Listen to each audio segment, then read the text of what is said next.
नमस्कार दोस्तों, मैं रोहन शर्मा स्वागत करता हूं सभी का आपके अपने चैनल ज्योतिषीय वास्तु में। कैसे हैं आप सभी? आज हम यहां पर बात करने वाले हैं एक बहुत ही ज्यादा इंपॉर्टेंट टॉपिक के बारे में। आज हम यहां पर बात करेंगे श्राद्ध पक्ष के बारे में। श्राद्ध पक्ष आरंभ होने जा रहा है और कहते हैं कि श्राद्ध पक्ष में अगर आप अपने पितरों को प्रसन्न कर लें तो आप उनसे ढेर सारा आशीर्वाद प्राप्त कर सकते हैं। बहुत सारे लोगों के मन में सवाल होता है कि किन लोगों को श्राद्ध पक्ष में पितरों की आराधना करनी चाहिए, पितरों की पूजा करनी चाहिए। तो आज मैं आपको कुछ ऐसे ही रीजंस बताने वाला हूं जिससे कि आप ये पता लगा सकते हैं कि आपको इस बार श्राद्ध पक्ष में अपने पितरों की आराधना करनी चाहिए या नहीं करनी चाहिए। सबसे पहली चीज, अगर आपकी कुंडली में पितृदोष बना हुआ है तो मैं जरूर कहता हूं कि आप सभी को पितृपक्ष में पूरे नियम के साथ, श्राद्ध पक्ष में पूरे नियम के साथ आप सभी को अपने पितरों का ध्यान करना चाहिए और उनके लिए धूप ध्यान करना चाहिए, जिससे कि आप सभी को इस दोष से मुक्ति मिले। इसके अलावा कैसे पता लगाया जाए कि हमें इस विधि में सम्मिलित होना है या नहीं होना है। अगर मेरे पास कुंडली नहीं है तो मैं क्या करूं, या फिर कुंडली में पितृदोष नहीं है बट फिर भी परेशानियां हैं तो मैं कैसे अपने आप को इसके लिए देख सकता हूं। देखिए, कुछ मैं आपको ऐसे पॉइंट्स बता रहा हूं जो कि आपके लिए बहुत ज्यादा जरूरी हैं। हमारे जीवन में परेशानियां बहुत सारी आती हैं और कई परेशानियां ऐसी होती हैं जो आती है, परेशान करती है और चली जाती हैं। कुछ परेशानियां ऐसी होती हैं जो लंबे समय तक परेशान करती हैं और कुछ परेशानियां हमारे जीवन में लंबे समय तक चलते हुए हमारे जीवन का ही एक हिस्सा बन जाती है। इस वजह से हमें ये जानना और समझना बहुत ज्यादा जरूरी होता है कि हमें किस तरह की परेशानी ने जकड़ा हुआ है और वो परेशानी क्या पितृपक्ष में अपने पितरों की पूजा से सॉल्व हो सकती है या नहीं हो सकती है। मनुष्य के ऊपर 3 ऋण होते हैं। सबसे पहला ऋण जो होता है वो होता है देव ऋण, जिसे आसानी से नहीं चुकाया जाता। दूसरा होता है ऋषि ऋण, जिसे बहुत ज्यादा तपस्या करके चुकाया जाता है। और तीसरा होता है पितृ ऋण। पितृ ऋण चुकाने के लिए मनुष्य को बार बार मौके मिलते हैं। अगर मनुष्य पितृ ऋण से मुक्त हो जाए तो उसकी जिंदगी थोड़ी सी आसान हो जाती है। सो आज ऐसे ही कुछ मैं पॉइंट्स आपको बताने वाला हूं जिससे कि आपको पता चलेगा कि आपके ऊपर पितृ ऋण है या नहीं है, या आप पितृ ऋण से ग्रसित हैं या नहीं है। सबसे पहला, अगर आपके परिवार में कंटिन्यूअसली कोई ना कोई समस्याएं बनी हुई हैं, अगर परिवार के हर एक सदस्य को किसी न किसी कारण से कोई ना कोई परेशानी चलती हुई आ रही है, तो वहां पर आप सभी ये मान के चलें कि आपको पितृपक्ष में पितरों की आराधना करनी चाहिए। जब परिवार के सारे सदस्य एक साथ किसी चीज से ग्रसित हो जाएं, जब परिवार के सारे सदस्य एक साथ किसी चीज से परेशान हो जाएं, तो हमें यह समझ लेना चाहिए कि यह समय है जहां पर हमें अपने पितरों का ध्यान कर लेना चाहिए। घर के हर एक सदस्य को अपने काम में किसी न किसी तरह की रुकावट का सामना करना पड़ रहा है। काम बनते बनते आखिरी मोमेंट पर आकर के रुक जाता है। तो ऐसे में आप सभी को समझ लेना चाहिए कि आप सभी को अपने पितरों की आराधना शुरू करनी चाहिए।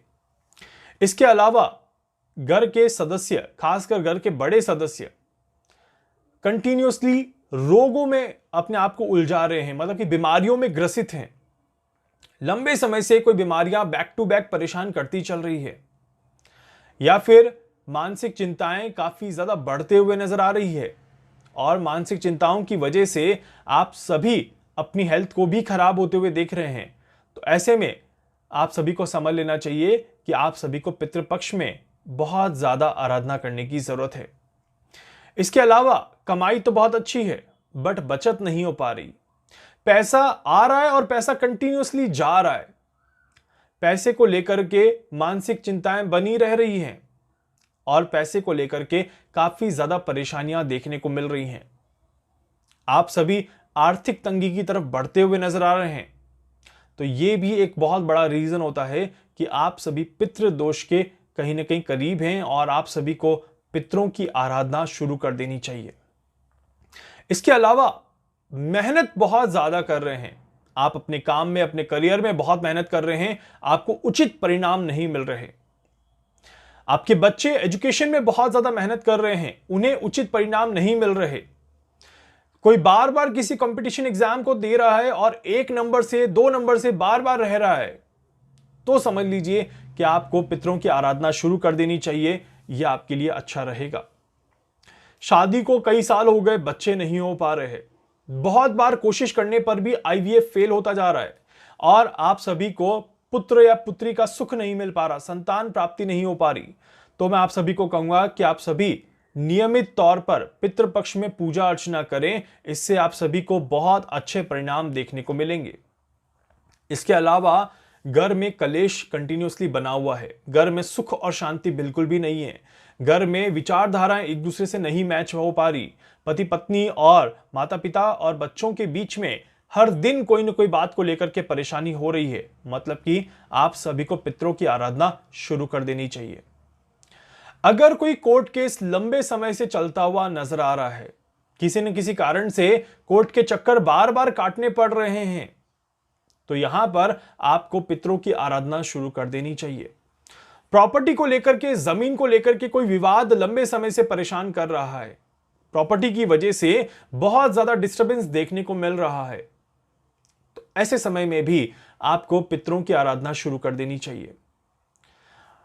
डॉक्टर्स कह रहे हैं कि कोई बीमारी नहीं है, सब कुछ नॉर्मल है, बट फिर भी कोई चीज परेशान कर रही है, फिर भी किसी न किसी तरह से मानसिक प्रताड़ना देखने को मिल रही है, रात को नींद पूरी नहीं आ पा रही, तो ऐसी परिस्थिति में भी आपको पितृपक्ष पर पूजा आराधना शुरू कर देनी चाहिए।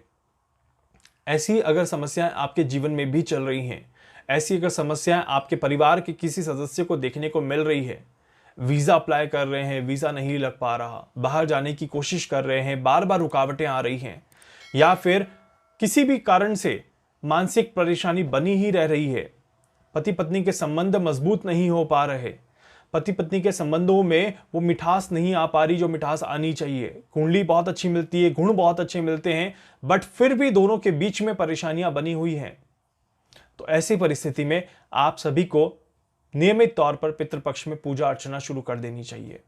ये सारे वो पॉइंट्स हैं जिसकी वजह से आप ये पता लगा सकते हैं कि आपको पितृदोष में या पितृपक्ष में पितरों की आराधना करनी है या नहीं करनी है। और आप सभी से हाथ जोड़ के रिक्वेस्ट करूंगा, अगर आपकी कुंडली में कोई भी एक भी पॉइंट मैच कर जाता है या आपके जीवन में कोई भी एक भी परिस्थिति जो आप देख रहे हैं अभी, उसका सामना कर रहे हैं अभी, तो आपसे निवेदन है कि आप इस बार के पितृपक्ष में नियमित तौर पे पितरों की आराधना करिए। आप सभी को पूरी तरह से मुक्ति मिलेगी और आप सभी को अच्छे परिणाम देखने को मिल जाएंगे।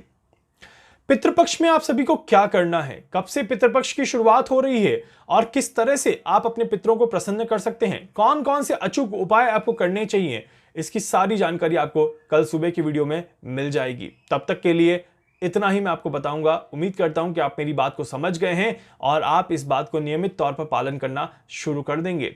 वीडियो को लाइक कर दीजिएगा, चैनल को सब्सक्राइब जरूर कर दीजिएगा, बेल आइकन पे जरूर से क्लिक करिएगा। इसके अलावा जहां जहां पर भी शेयर कर सकते हैं प्लीज शेयर जरूर करिएगा, ताकि बाकी सभी तक भी ये जानकारी पहुंचे और बाकी सभी भी अपनी परेशानियों को दूर करने की कोशिश जरूर कर पाए।